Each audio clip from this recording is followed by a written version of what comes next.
Today is Monday, January 31st, and this is Tommy Media's News in 90. I'm Scout Mason. The United States and Russia are squaring off at the UN Security Council over Ukraine. While Washington called Moscow's actions a threat to international peace and security, a Kremlin envoy ridiculed today's meeting as a PR stunt.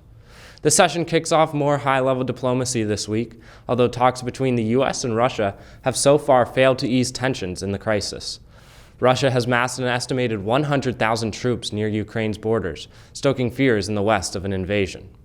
Russia denies it intends to launch an attack, but it demanded that NATO promises to never allow Ukraine to join the alliance, halt the deployment of NATO weapons near Russian borders, and roll back its forces from Eastern Europe.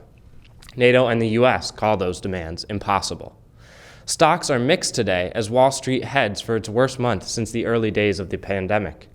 The S&P 500 is down 7.5% and is on track for a loss of 7% this month. It's worse since falling 12.5% in March 2020 after the pandemic suddenly shut down the global economy.